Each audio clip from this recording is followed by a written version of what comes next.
Halo, ini dengan Bu Ce. Saat ini saya bersama dengan lawyer kita, Lia. Apa kabar, Lia? Baik, selamat malam Bu Ce. Selamat malam. Lia, saat ini kamu baru beritahu saya bahwa kayaknya ada kebijakan baru yang seperti IRS yang diguyur. Nah, kebijakan apa tuh? Reform apa tuh? Bisa ceritain sedikit? Oke, jadi kan selama ini sejak awal pemerintahan baru, Ya, kita selalu menunggu bagaimana pemerintahan kali ini tuh menyikapi pemrosesan imigran-imigran yang sedang berusaha mendapatkan surat-surat di Amerika. betul, betul. Banyak nih orang-orang pada tunggu. Orang Indonesia, teman-teman saya pada nunggu dan saya juga. Tapi saya sudah US citizen, tapi saya juga ikut menunggu bersama mereka. Bagaimana? Nah, ini secara kebetulan dari Asosiasi Lawyer, karena kebetulan saya juga legal editor dari Immigration Law Daily, ILW, kita itu mendapatkan informasi kalau tadi malam itu ada guidance baru yang dikeluarkan, di mana guidance itu berlaku untuk saudara-saudara kita dan semua orang juga yang pada saat ini kasusnya sedang berada di immigration court atau in removal proceedings. Oke. Nah, jadi ini kita bicara mengenai mungkin ada orang asylum yang ditolak, terus mereka naik banding, dan mereka lagi menunggu keputusan, kayak banyak gitu ya. Atau juga lagi visa applying dari keluarga dan lagi masih menunggu keputusan, ya. Nah, kamu bisa ceritakan bagaimana apa sih sebenarnya masalahnya itu apa sih? Aku tuh tidak ngerti. Bisa diceritakan kenapa? Masalahnya apa? Di zaman Trump kenapa? Emangnya kenapa? Wah, apa? Jadi begini, kalau pemrosesan yang terjadi di zaman Trump itu kan banyak hal-hal ya yang sebetulnya sudah menjadi kebiasaan atau pakem di periode sebelumnya itu yang ditukar gitu kan. Jadi memorandum yang kali ini yang muncul, yang kami mendapatkan kopi itu baru beberapa saat yang lalu, itu sebetulnya sebagian itu kembali ke pakem sebelum zaman Trump, tapi yang paling penting adalah ini bertujuan untuk menyelesaikan banyak hal secara lebih efisien dan lebih streamline dari pihak keimigrasian, karena menghitung ada pada saat ini memorandum itu juga menyebut ada 1,3 juta yang pada saat ini kasus ada di pipeline, kira-kira begitu. Saya ngerti. Jadi maksudnya ini banyak deadlock, ya. Jadi banyak deadlock. Contohnya mungkin seperti yang tadi kamu infokan ke saya bahwa tadinya itu untuk orang-orang diberikan option untuk harus keluar dari Amerika. Misalnya kita orang Indonesia ya, dia lagi ngurus, lu harus keluar ke Indonesia, ngurus dari Indonesia, diberi waktu 120 hari. Nah kan waktu 120 itu tidak cukup bagi orang-orang untuk menjadi itu legal. Jadi instead pulang ke Indonesia, mereka lebih baik ilegal aja, diam-diam gitu. Akhirnya kasusnya semua deadlock. Apa betul maksud kamu seperti itu? Oke, ini saya streamline sedikit ya, saya masukkan dalam konteks. Jadi salah satu praktek yang ada pada saat eranya Presiden Trump, itu adalah apabila ada kasus-kasus yang sedang menunggu penyelesaian dari waiver, itu mau tidak mau si responden itu mengambil voluntary departure lalu melanjutkan pemrosesan di Indonesia atau di mana saja mereka berasal gitu ya. Nah, terkadang si 120 hari itu adalah hal yang sangat mepet gitu. Di mana ada ini, ada itu, ada ini, ada itu, ada banyak sekali hal yang harus dikerjakan dan itu kadang-kadang menjadi tidak visible gitu kan. Nah, hal itu dengan adanya memorandum ini misalkan gitu ya. Salah satu klausul dari memorandum ini yang dikeluarkan itu mengatakan kalau apabila ada avenue yang viable, baik dari ini petisi petisi 130 atau adjustment section 245 atau banyak hal lain itu, maka kasus-kasus itu akan diperlakukan secara berbeda dan SOP-nya akan diturunkan sekitar 2 minggu lagi. Oh, begitu. Jadi ini kabar baik bagi teman-teman yang kasusnya deadlock. Ya, banyak teman-teman kita ini kayaknya kasusnya banyak. Aduh, gue nih gimana nih ini kok karena tahu bahwa itu is impossible, akhirnya under the radar aja semua, udah gue ilegal aja, pusing gue ini. Jadi ini adalah berita yang baik. Jadi mungkin teman-teman kita yang kasusnya deadlock ini sebaiknya saat ini menghubungi lawyer masing-masing karena ini ada apa berita baru seperti apa air embun yang baru di padang gurun. Begitu ya kira-kira. Ya, dan juga imigrasi sepertinya climate-nya itu, iklimnya itu mulai berubah ya, mulai berubah perlahan-lahan. Ya. Kayaknya terakhir kalau kita bicara itu, saya sempat menyinggung juga ke Buce, Ya. kalau bisa saja ini kebijakan berubah, namun kan tetap aja yang terakhir yang mengurus itu kan adalah manusianya sendiri ya. Betul. Nah, tapi dengan adanya guidance seperti ini, misalkan ya, kita tuh di imigrasi tuh ada apa istilahnya itu notice to appear. Jadi misalkan kalau ada orang-orang yang ternyata dianggap ya ngapain juga di issue notice to appear, toh notice to appear itu adalah notice yang memulai proses deportasi. Okay. Kalau dilihatnya oke, orang ini kemungkinan bisa mendapatkan surat gitu ya juga, jadi mereka akan melihat kembali ya udah deh ngapain saya issue seperti itu karena toh akhirnya akan ada defense untuk orang itu daripada begitu gitu kan. Nah, daripada orang ini apanya ditahan lalu memberatkan pemerintah gitu ya. Nah, dengan kasus-kasus yang misalkan asilumnya udah ditolak atau jujur saja memang apa teman-teman dari orang Indonesia memang juga cukup banyak yang mengajukan asilum. Misalkan kalau misalkan udah ditolak, mungkin juga gimana caranya supaya bisa di reopen apabila punya anak di sini atau punya saudara di sini atau bagaimana melihatnya tuh dari sisi yang lain, bukan dari hanya oke, kita apply lagi untuk asilum gitu ya. Karena dengan adanya climate seperti ini, jadi mereka itu sepertinya kayak memberikan kita kesempatan, oke, kalau misalkan ternyata ini tahun sekian, oke, mari kita coba selesaikan yang berujung di mana siapa tahu orangnya itu bisa punya status yang lebih baik, kira-kira gitu. Oke. Nah, sekarang banyak yang bilang begini, aku ini bayar, walaupun aku ilegal, aku bayar pajak loh, ya aku punya ini. Apakah itu bisa membantu kayak gitu? Nah, ini menarik ya, karena kebetulan sekali lagi kan ya, karena saya juga aktif juga menulis dan juga bantu-bantu juga di ini ya, di beberapa komunitas lah ya. Nah, ini jadi ini hari Selasa, baru hari Selasa kemarin beberapa hari yang lalu saya tuh baru ngirimkan list of document ke orang-orang yang kerja dengan saya, dengan ke pasien-pasien saya, ke klien-klien saya. Dan saya ngasih begini, ini useful document list. Nah, salah satu isi dari useful document list itu adalah pajak saya minta 3 tahun. Nah, jadi seperti ini. Sebenarnya ya, kalau untuk khusus orang Indonesia, yang saya pesankan hanya satu aja. Kalau bisa itu dokumen-dokumen surat lahir, kartu keluarga, KTP, surat kawin, dan lain-lain itu kalau bisa tuh mulai dikumpulkan. Dikumpulkan karena seperti kita ketahui ngurus surat lahir di Indonesia tuh nggak sehari. Betul. Jadi kalau misalkan ketika betul-betul ada kesempatan untuk mengurus gitu ya, tentu aja kalau misalkan Anda udah ada di pengadilan, Anda udah di tengah proses di pengadilan, chances are you already have that document gitu ya. Tapi bagi teman-teman yang belum pernah memproses apapun, karena ini sepertinya nih udah nggak akan lama lagi ya, kita berharap mungkin ya semoga sebelum akhir tahun ya, kalau misalkan kita bisa mengurus bagaimana, coba itu bagaimana supaya surat lahir, surat kawin, dan segala macam itu tadi, itu diurus dan disimpan.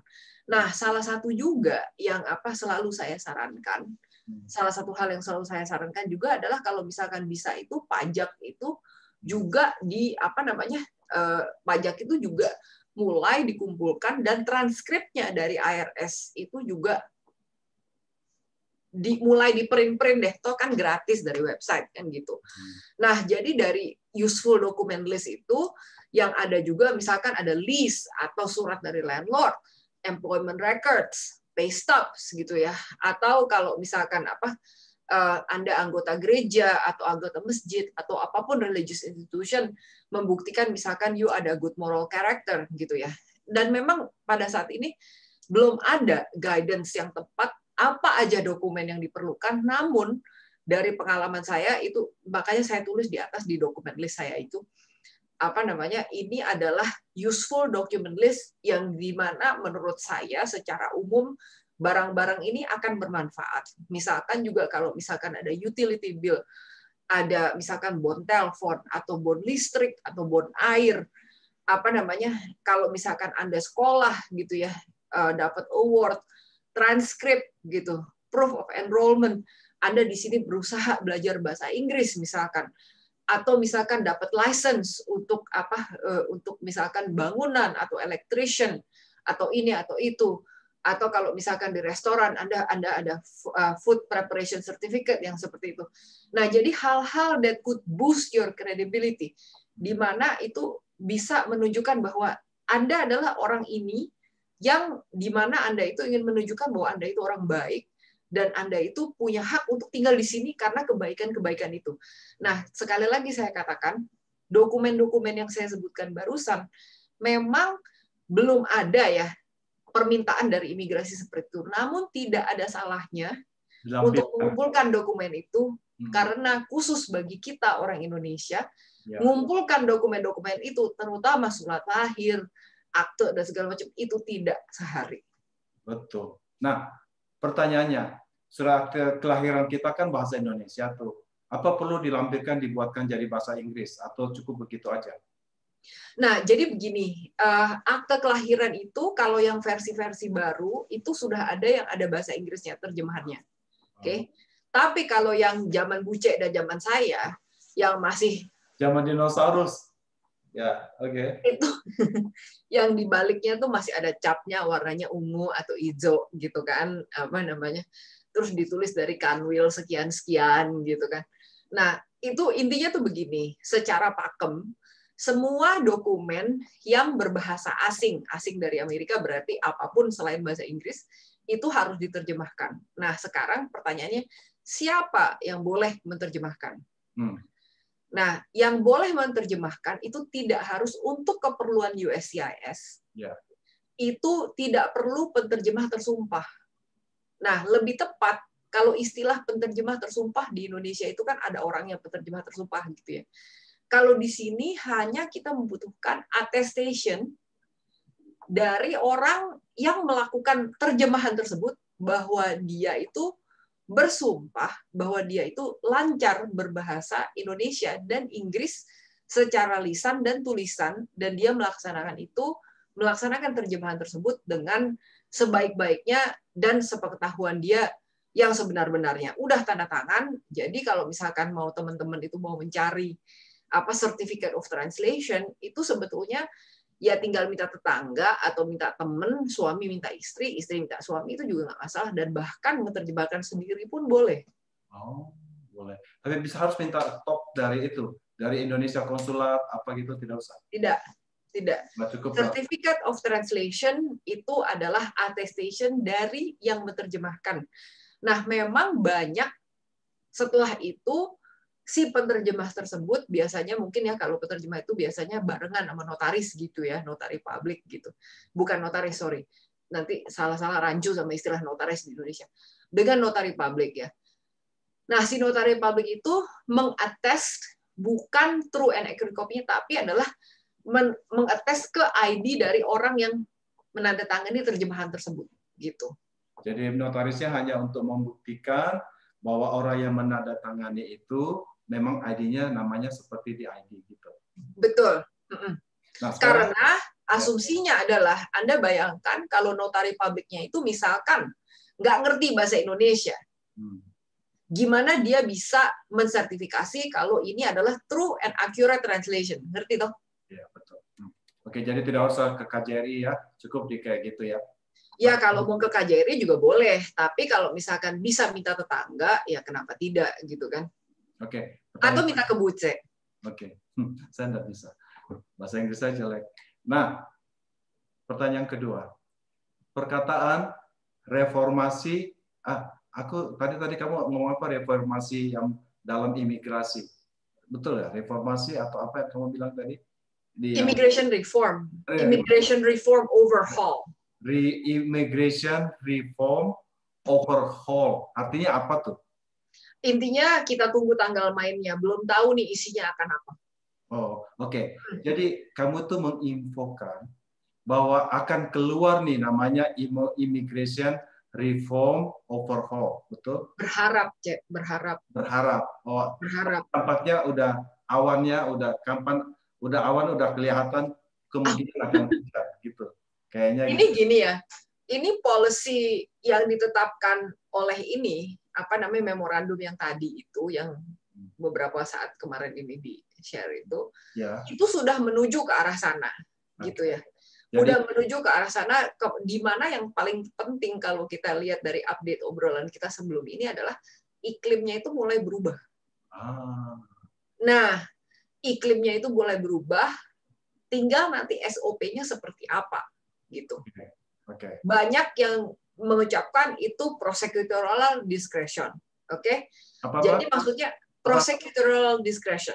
Apa itu? Jadi gini, prosecutorial itu artinya kata dasarnya adalah prosecute. Oke? Nah, discretion itu adalah diskresi. Jadi terserah. Maksudnya intinya I let it up to you, gitu ya. Jadi dengan adanya iklim yang lebih menguntungkan atau lebih berpihak kepada imigran, di mana imigrasi sendiri bisa memilih tanpa harus si A harus diprosecute sampai habis atau tidak, gitu ya. Itu lebih terbuka kesempatan bagi teman-teman yang mungkin belum punya surat atau sedang memperjuangkan suratnya masing-masing untuk mendapatkan hopefully keputusan yang positif dengan berubahnya iklim ini. Karena sekali lagi saya tekankan, boleh aja terjadi policy seperti apa. Ujung-ujungnya yang terakhir adalah yang ngurus adalah manusia juga. Jadi maksudnya apa ya, ngurus jadi manusia juga, kenapa maksudnya? Jadi kenapa kok manusia? Bukan setan, bukan apa? Jadi kenapa? Bukan setan, bukan kucing gitu. Karena begini ya, Anda bayangkan dengan bertahun-tahun ini ada iklim yang sekian, gitu kan. Lalu tiba-tiba iklim itu berbalik, tek, gitu ya. Lah kita aja dari musim dingin masuk ke musim semi aja kita bisa pilek-pilek dulu, pollen toh. Nah, jadi secara boleh aja nih secara kertas berubah. Tapi secara pakem, secara hati, secara kebiasaan, orang itu diajarkan kebiasaan baru untuk menyikapi situasi yang baru tersebut, gitu kan. Nah, dan itu perlu waktu, gitu loh. Ngerti. Jadi maksudnya kamu orang-orang imigrasi yang udah terbiasa di keren gitu, kita tidak bisa langsung smile gitu kan, masih perlu adjusting kadang-kadang gitu. Jadi itu sama juga ketika sebelum periode kemarin ini, sebelumnya kan friendly, lalu bukan friendly ya, tapi lebih tepat tuh lebih friendly, lalu tiba-tiba harus ya tadi kayak kata Bu C, gitu ya. Nah itu juga kan peralihan juga. Nah, sekarang begini lagi gitu kan ya. Intinya gitulah. Bingung juga nih orang imigrasi, nanti smile, nanti sekarang smile lagi gitu ya. Ya intinya sama aja kayak dari winter ke spring minum Allegra gitu kan. Ada berapa minggu. Lalu nanti ke winter kita pilek-pilek dulu. Gitu kan. Lalu baru itu biasa pakai baju dingin gitu tuh. Nah, menurut Lia, nah orang yang totali baru datang nih, mau apply apa nih? Apa masih ada berita baru, berita segar, angin segar, masih belum nih? Atau nah, ini orang baru ya, kita ngomong orang baru.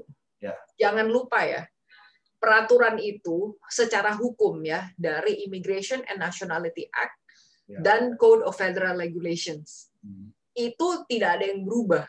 Jadi maksudnya bukan berarti misalkan klasifikasi itu berubah dari ada spouse of US citizen, ada siblings, itu yang paling kasihan itu siblings tuh. Berapa kali itu selalu kena selalu kena info, itu akan dihilangkan dan ini ada chain migration lah, ini segala macam dari orang tua tuh nggak bisa. Nah, tapi intinya begini. Secara prinsip hal-hal tersebut itu tidak berubah. Yang berubah itu adalah pelaksanaan SOP di lapangan. Jadi sebenarnya kalau secara umum itu tidak berubah klasifikasinya. Untuk mendapatkan H1B, Anda masih harus punya kesarjanaan atau yang equal dengan sarjana. Untuk misalkan dapat visa L, Anda itu harus transfer sekian tahun dari sekian tahun, gitu kan. Untuk dapat visa O, saya banyak sekali menangani visa O karena kebetulan kita juga banyak teman-teman yang seniman. Nah, itu juga syaratnya juga sama gitu. Jadi secara umum itu semua masih sama. Ya, jadi kalau misalkan baru-baru mau datang ya it's the same thing gitu. Gitu ya. Seperti kata-kata di pojok kelas saya, we all come from the same place. Ya. Kita sama-sama datang dari Indonesia ya. Jadi kita walaupun saya sudah citizen, tapi karena kita sama-sama come from the same place, kita ikut bersimpati dengan teman-teman kita yang sedang mengurus, yang sedang bingung, yang sedang ilegal. Kita ikut bersimpati dan moga-moga ada jalan terbuka bagi mereka. Itulah yang kita harapkan. Betul ya. Terima kasih Lia yang selalu banyak memberikan info-info, dan kalau misalnya ada yang mau lebih jelas mungkin lebih baik telepon ke Lia deh ya, jangan telepon ke saya karena saya tidak ngerti ya. Boleh berikan nomor teleponnya, nomor berapa Lia? Mungkin email aja kali ya. Email aja. Ya. Last name saya Suntoso, SUNTOSO LAW Sutoso law@gmail.com. Oke, nanti saya tuliskan di kita punya YouTube ini ya. Ya. Sekali lagi terima kasih. Selamat malam untuk Lia, New York. Terima kasih Bu Ce. Bye.